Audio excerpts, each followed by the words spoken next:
Good morning, Chief. Good to have you here. We're here for the mayor's budget session with the fire department. I've been giving a few opening comments, and I'll do that now. Over the last couple of years, we've had revenue increases of more than $200 million, which has allowed us to do some improvements in our departments. This year, we're not expecting that sort of revenue growth, so we've asked departments to come with a status quo budget where they can. We expect that we'll stay with and will be staying with the current tax rate of $3.15, but we believe we'll be able to continue to provide the same level of service to the community within that tax number. I'm joined today by the Finance Director, Ms. Talia Lomax O'Neill, and by the City's Chief Strategy Officer, Mr. Brian Kelsey. Additionally, I see Council Lady Tanika Vercher, the Chair of the Council's Budget and Finance Committee, who has been attending all of these budget hearings in order to prepare herself for the endeavor of convincing her colleagues to adopt a substitute budget in the month of June. I don't envy her task.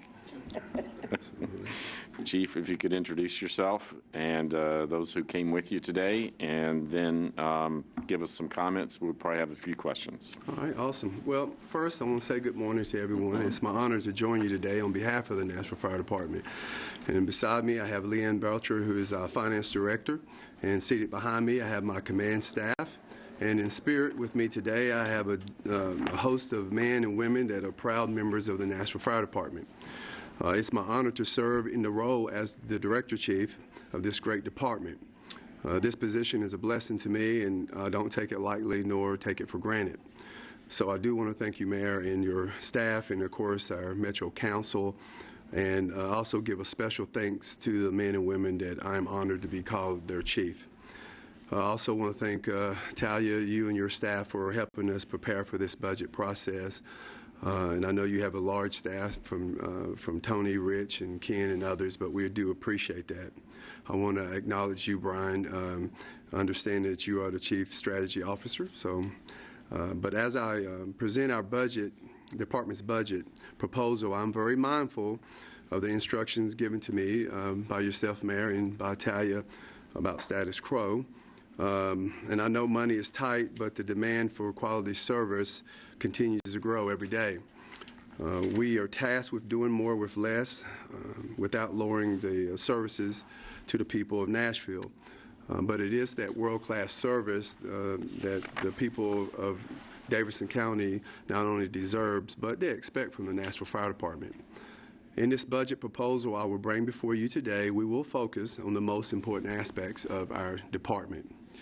I want to talk a little bit about some of the things that we're actually that are very highlighted as great things that we have done in this past year and it's coming up in this new year. The Nashville Fire Department, we are very pleased to announce that with the growth of our city, our revenue will increase the next fiscal year by approximately $4.7 million. That is about a 32% increase. This increase mainly comes because of our increase in medical runs. Some other good things that we're doing in the fire department, I know that diversity and inclusion is a big part of our department, and I know that's also a theme from your office, Mayor.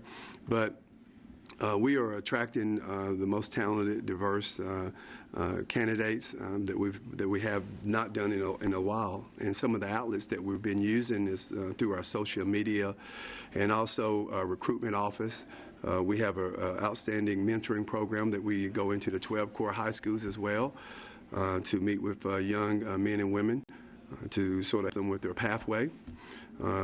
As of May 2017, we brought on about 83 new fire recruits. Since May of 2016, we have brought about 71 new EMS personnel. So also another good notice, we've noticed our EMS runs have decreased from 8 minutes and 31 seconds to 7 minutes and 51 seconds. So that's a minute and 35 seconds between FY15 and 17, which is a great thing because seconds do save lives, and we equate that to having more EMS units on the street. But in order to continue with the success and continue to improve with our successes, we do have some pressing things that we do need to bring before you. And these items will help us to continue to perform at a high level to keep the citizens of Nashville safe. Our priorities as far as public safety, I know is our priority one, and I know also, Mayor, from your office as well. So we do have some needs that are must for us in our department. One of the things that we're asking for 67 more firefighters in our fire suppression division. We actually deal with having shortfalls because of our staffing. We currently are staffing 3 per piece of equipment, and when an employee takes off for any reason, we have to backfill with overtime. Our attrition rate with the fire department is 35. We lose 35 per year, and that's mostly due to, of course, retirement. Currently, though, as of March 2018, we have 38 that we're having that's dealing with attrition. Our paid family leave has generated some concerns for us, and special events. All of these have equated to us having a shortfall when it comes to proper staffing. So if we're able to obtain the 67 personnel, what this will do, it will increase our staffing to 4 per piece of equipment, which it will help actually have that cushion that's much needed to be able to absorb the things that we deal with. From a safety aspect with our, National Fire NFPA, it talks a little bit about 2 in and 2 out, and all that is just recommending that for adequate to be able to do our job more adequately and more safer. That is a number that we try to reach. So again, for us, having the 67, that will be able to give us, along with the recruits that we're about to bring out, we're actually going to graduate 2 classes that we currently have going on in the academy now in April and in August, and Mayor, you will be invited to that. They're probably already on your schedule. I don't know if you've even had the time to look at that, but one day ahead. Exactly. But we're excited about that, and this will take care of one of our main important problems with the department, with our safety, being able to absorb our attrition, help with our attrition, help with our overtime, dealing with special events because we don't have a budget there for that, and also our paid family leave, and then.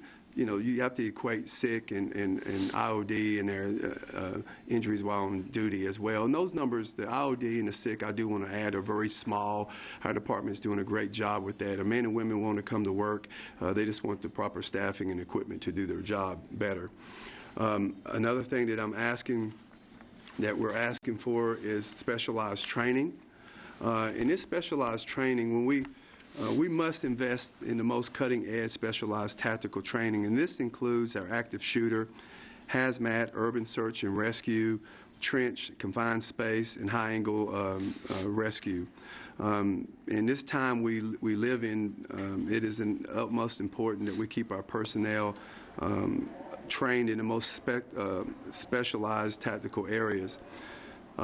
We know what happens nationwide, but here locally we can even contest to. We've had church shootings, we had active shooters, and we've dealt with even the theater shooting back in 2015.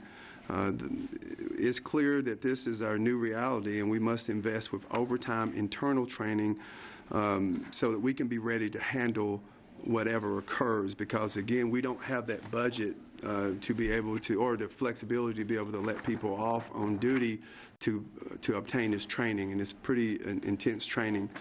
The other thing that, again, that we're asking for is medical units.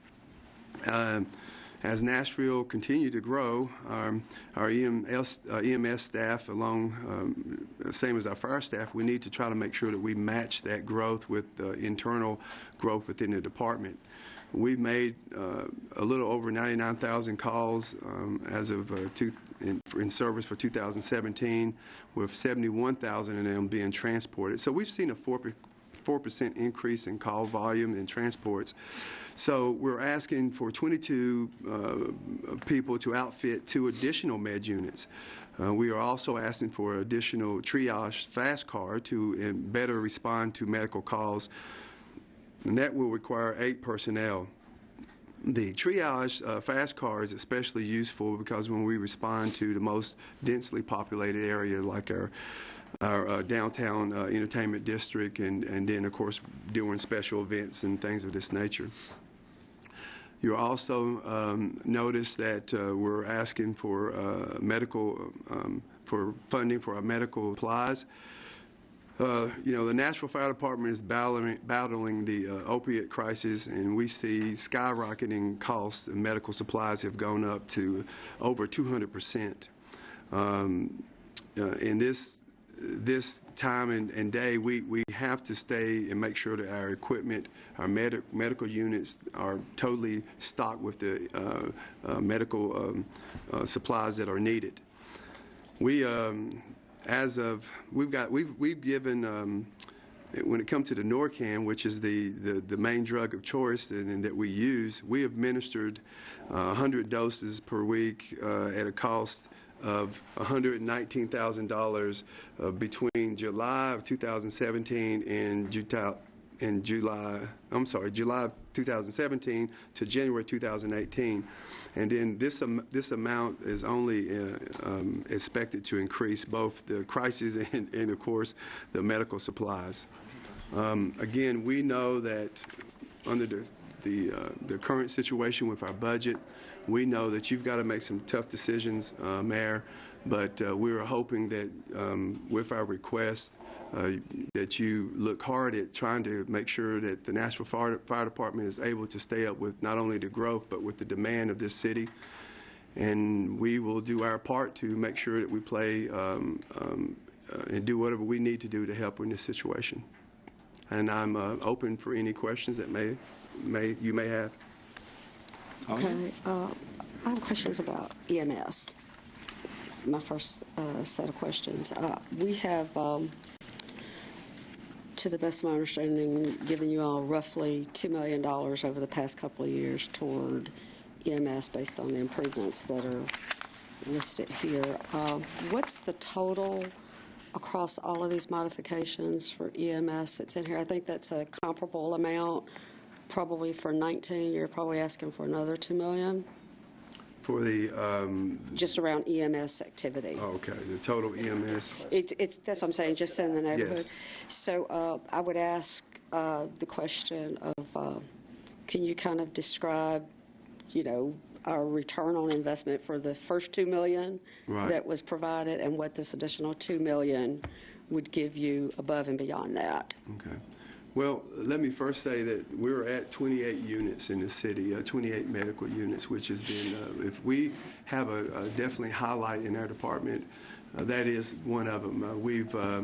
We've managed to grow our EMS division to a comfortable number to be able to obtain the medical calls and the influx of calls that we have, which that equates to, when we talked a little bit about the rising revenue has gone up, and that's because, again, our run volumes and our transports have gone up. So that sort of helps to capture some of that revenue.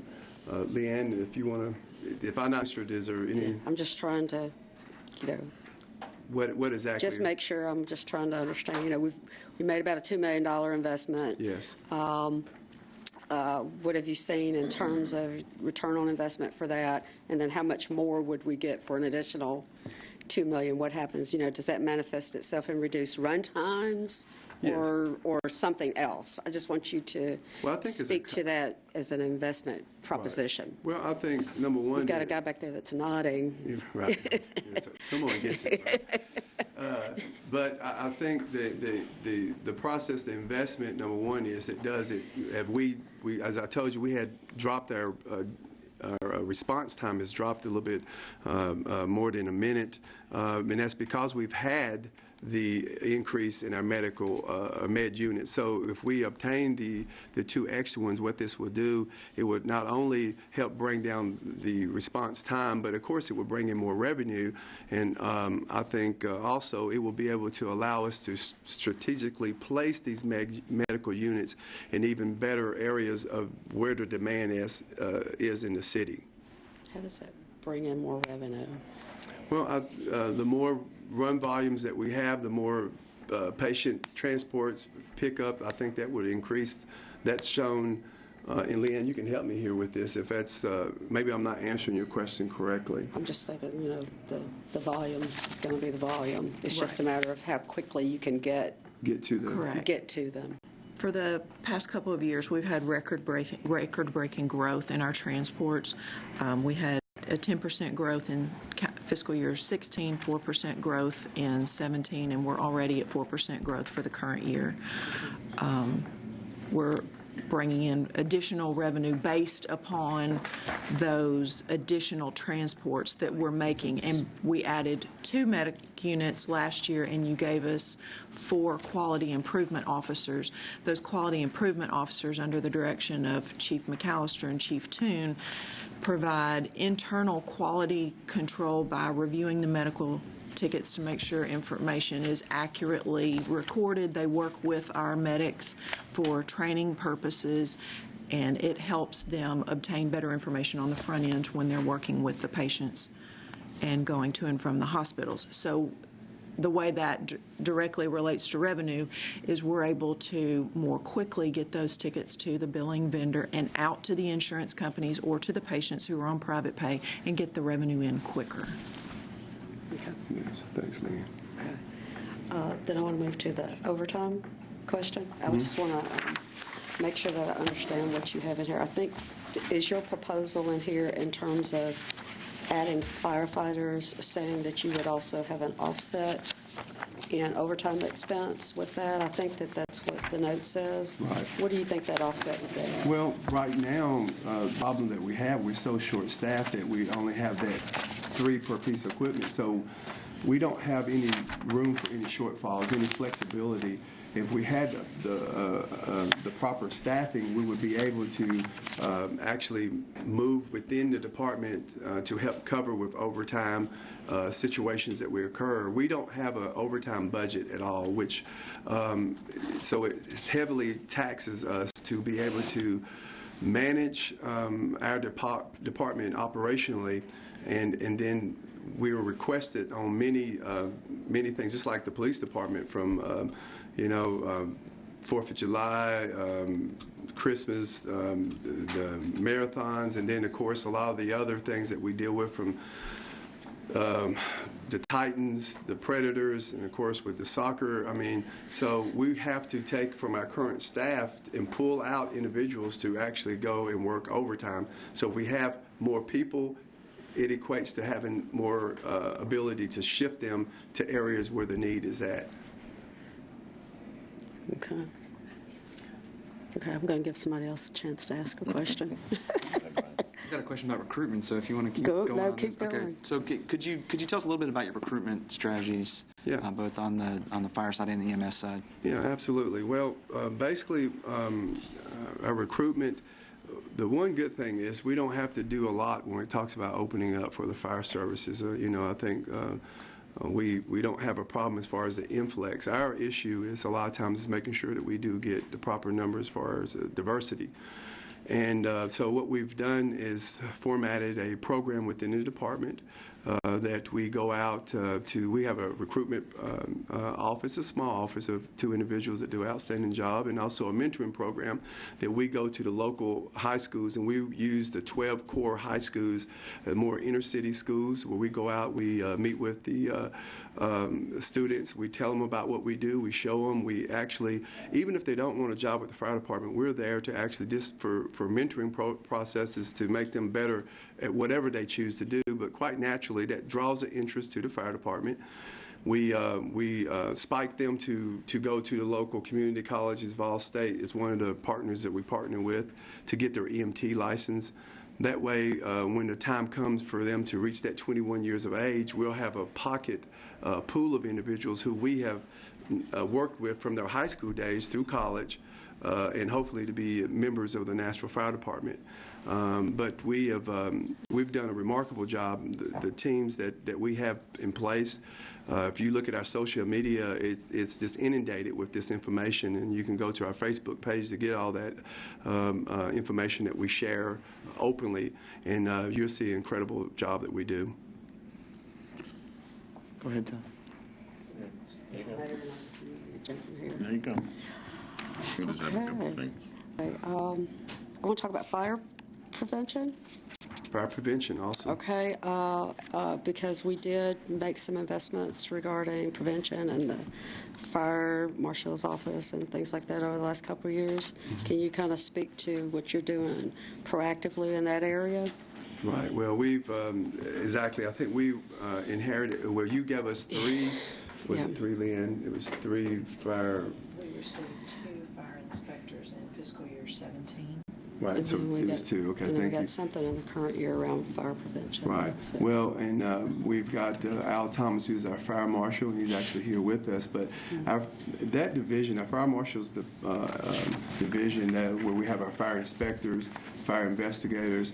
I mean, they do an incredible job. I think we can match up to anywhere nationally as far as the job that they do, getting out to do all their inspections with all the new constructions. And they can be overtaxed with that because, again, it's an ever busy thing.